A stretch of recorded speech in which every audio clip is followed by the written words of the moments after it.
All right, guys, we've got another round of going through Sketchbook to free out the sketches that are locked within them. Like I said, if these sketchbooks just stayed together like this completely, I couldn't get rid of these pieces or sell them or share them. I shouldn't say get rid of. They'd end up just being stuck in here forever. So I'm currently going to just start taking these out. This was a Galaxy of Madness piece, which I never finished up. This is for a project for Taki Soma. Her book, You'll Never Die. We will eventually get to it. This is William of Newbury, an early sketch piece, which I never finished. This is a layout for You'll Never Die.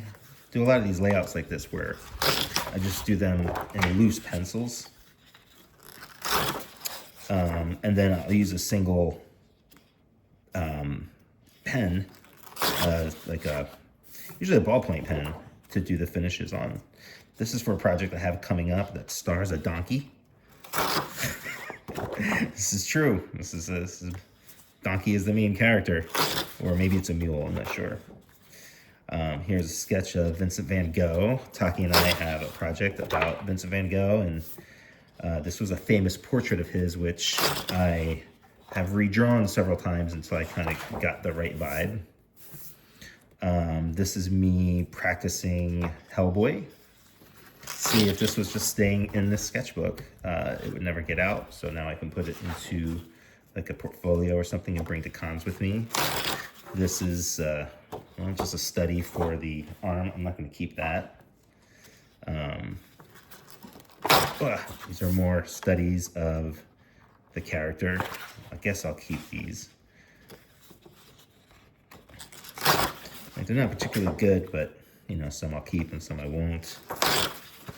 This is another character piece here. Yeah, this is my love of medieval, all things medieval and medieval comics. Can't say what this project is for yet because it's kind of on the horizon. Some more William of Newbury studies. This is for the other medieval piece I told you about. I don't know what this was from. This might have been when Taki and Mark were working on this project called Parapsychologist, like early on. Just more notes and sketches. These are layouts for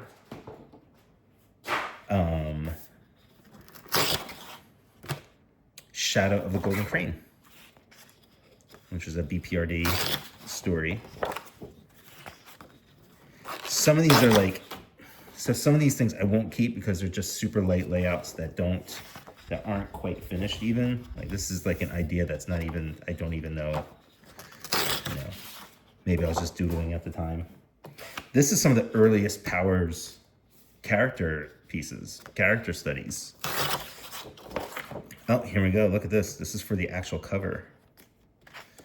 This I have to put aside for a friend of mine who owns the original. So I'm going to make sure he gets that.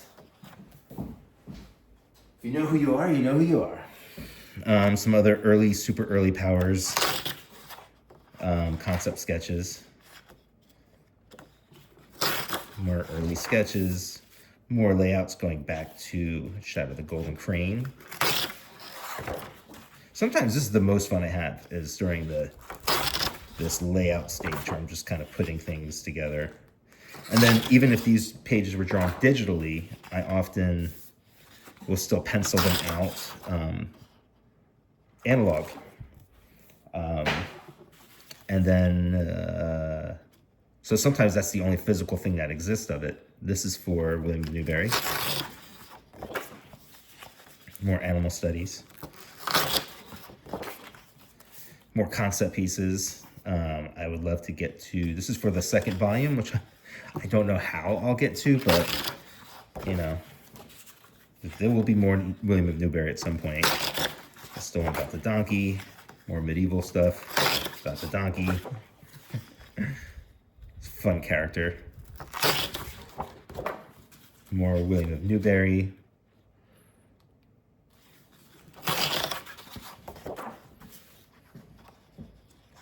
Yet more studies.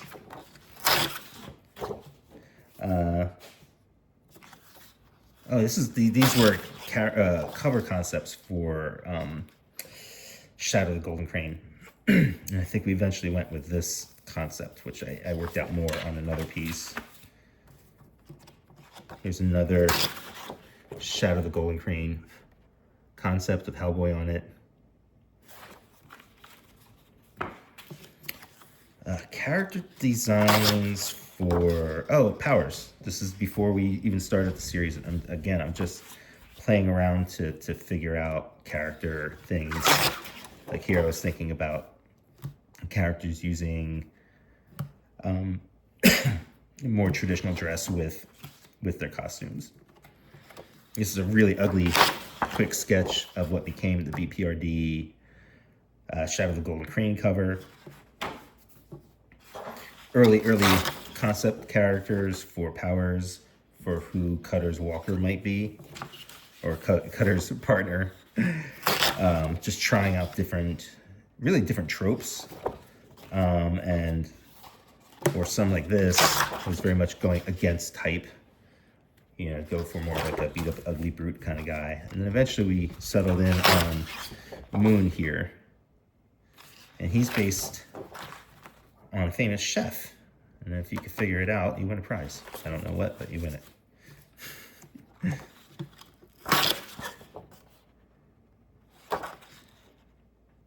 Actually, there's his name right there, Eric Ajapong. He's a handsome dude with that beard. So it's not him exactly, but you know, he was the inspiration. And Kristen Kitsch was another chef that influenced the Powers design, funnily enough. Here I'm just trying to find the shapes of the arms. Like I like the idea of him being a big guy, but like having thinner arms, still strong, but thinner arms. So being built more like a swimmer than, you know, Walker's like bodybuilder type. And there you go. And that's that for now. Thanks for hanging out.